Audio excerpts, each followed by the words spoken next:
நெல்லையில் அஸ்ஸாமைச் சேர்ந்த பெண் கூட்டு பாலியல் வன்கொடுமை செய்யப்பட்டது தொடர்பான முக்கிய செய்தியை பார்த்து வருகிறோம். கூடுதல் விவரங்களுடன் இணைகிறார் எமது செய்தியாளர் ஹரிகிருஷ்ணன். ஹரிகிருஷ்ணன், வணக்கம். இந்த வன்கொடுமை சம்பவமானது எப்பொழுது அரங்கேறி இருக்கிறது? கைது செய்யப்பட்ட 3 நபர்கள் யார்? அவங்களுடைய பின்னணி என்ன?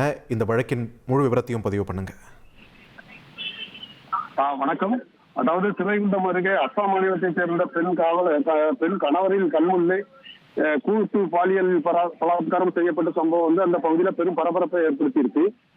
தூத்துக்குடி மாவட்டத்துல உள்ள கல்குவாரிகள், செங்கல் சூளைகள் மற்றும் பல்வேறு தனியார் நிறுவனங்கள்ல வெளி மாநிலங்களை சேர்ந்த ஆயிரக்கணக்கான தொழிலாளர்கள் வேலை பார்த்து வராங்க. அதுல சிலர் குடும்பத்தோட தங்கியும் வேலை பார்த்து வந்துகிட்டு இருக்காங்க. இந்த நிலையில சிறைகுண்டம் அருகே அந்த அரசர்குளம் பகுதியில ஒரு கல்குவாரி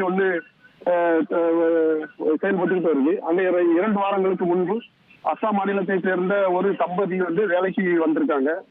திருநெல்வேலியில வசித்து வரும் அஸ்ஸாம் மாநிலத்தை சேர்ந்த முகமது மக்புல் ஹுசைன். இவர் யாருன்னா, நம்ம அஸ்ஸாம் வெளி மாநிலங்கள்ல இருந்து வர்றவங்களை மற்ற கம்பெனிகள்ல வேலைக்கு சேர்த்து விடுற ஒரு ஏஜென்ட்.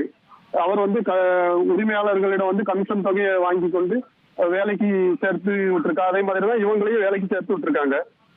போதிய அடிப்படை வசதியே இல்ல, சம்பளம் போதாதுன்னு இவங்க இந்த தம்பதி நாங்க வேலையை விட்டு விலகுவதாக கூறி அவங்க இருவரும் நேற்று இரவு கேரள மாநிலத்திற்கு வேலைக்கு செல்ல முடிவு செய்துள்ளனர். இதற்காக அரசர்குளத்தில் இருந்து ஒரு ஆட்டோவில் இருவரும் திருநெல்வேலிக்கு சென்று கொண்டிருந்தனர்.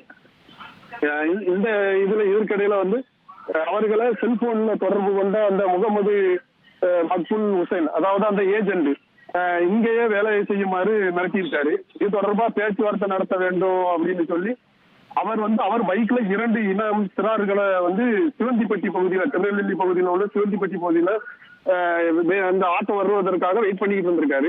ஆட்டோ அங்கு சென்றதும் தம்பதி கல்குவாரியில இருந்து பணத்தை திருடி விட்டதா ஆட்டோ டிரைவரிடம் கூறிய அந்த முகமது மக்புல் அவர்கள் இருவரையும் அங்கிருந்து காட்டு பகுதிக்கு அழைத்து சென்று அந்த பெண்ணின் கணவரை தாக்கி முகமது மக்புல் அந்த கூட சேர்ந்த 3 பேரோட இணைந்து அவரது கணவரோட கண் எதிரிலேயே அந்த பெண்ணை கூட்டு பாலியல் பலாத்காரம் செய்திருக்காங்க.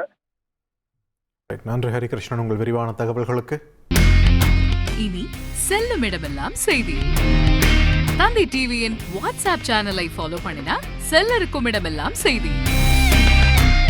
இதோ QR கோட் இப்பவே ஸ்கேன் பண்ணுங்க, ஃபாலோ பண்ணுங்க.